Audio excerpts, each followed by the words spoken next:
Hello, മത്സര പരീക്ഷകൾക്ക് തയ്യാറെടുക്കുന്ന എല്ലാവർക്കും സ്വാഗതം. പരീക്ഷകളിൽ സ്ഥിരമായി കണ്ടുവരുന്ന ഒരു ചോദ്യവും അതിന്റെ ഉത്തരവുമാണ് നമ്മൾ ഇന്ന് പെട്ടെന്നൊന്ന് നോക്കാൻ പോകുന്നത്. ചോദ്യം ഇതാണ്: അന്താരാഷ്ട്ര വനിതാ ദിനം എന്നാണ്? അപ്പോ അധിക സമയം കളയാതെ നമുക്ക് നേരെ ചോദ്യത്തിലേക്ക് പോകാം, അല്ലേ? ചോദ്യം ഇതാണ്, ശ്രദ്ധിച്ചു കേൾക്കണേ. അന്താരാഷ്ട്ര വനിതാ ദിനമായി ആചരിക്കുന്നതെന്ന് ഇത് വെറുമൊരു ചോദ്യമല്ല, പലതവണ ആവർത്തിച്ച് ചോദിച്ചിട്ടുള്ള ഒന്നാണ്. അതുകൊണ്ട് തന്നെ ഇതിന്റെ ഉത്തരം കൃത്യമായി അറിഞ്ഞിരിക്കേണ്ടത് വളരെ പ്രധാനമാണ്. ശരി, അപ്പോ ഈ ചോദ്യത്തിന് തന്നിട്ടുള്ള ഓപ്ഷനുകൾ എന്തൊക്കെയാണെന്ന് നോക്കാം.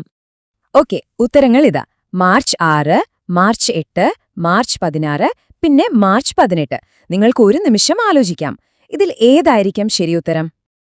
എന്താ, ഉത്തരം കിട്ടിയോ? മനസ്സിലൊന്ന് ഉറപ്പിച്ചോളൂ. എന്നാ ശരി, നമുക്ക് നോക്കാം ഏതാണ് ശരിയായ ഉത്തരമെന്ന്. അപ്പോ ഇതാണ് ശരിയായ ഉത്തരം. അതെ, മാർച്ച് 8 ശരിയായ ഉത്തരം. ലോകം മുഴുവൻ അന്താരാഷ്ട്ര വനിതാ ദിനമായി ആഘോഷിക്കുന്നത് ഈ ദിവസമാണ്. നിങ്ങൾ വിചാരിച്ചത് ഇതുതന്നെയാണോ? അപ്പോ ഈ ചോദ്യത്തിൽ നിന്ന് നമ്മൾ ഉറപ്പായും ഓർത്തിരിക്കേണ്ട പോയിന്റ് എന്താണെന്ന് നോക്കാം. അപ്പം മറക്കരുത്, അന്താരാഷ്ട്ര വനിതാ ദിനം എന്ന് പറയുന്നത് മാർച്ച് 8. എന്തിനാണ് ഈ ദിവസമെന്ന് ചോദിച്ചാൽ, സ്ത്രീകളുടെ സാമൂഹികവും സാമ്പത്തികവും സാംസ്കാരികവും രാഷ്ട്രീയവുമായ നേട്ടങ്ങളെ നമ്മൾ അംഗീകരിക്കുന്ന, ലിംഗസമത്വത്തിനു വേണ്ടി ശബ്ദമുയർത്തുന്ന ഒരു ആഗോള ദിനമാണിത്. അപ്പോ വനിതാ ദിനം നമ്മൾ പഠിച്ചു.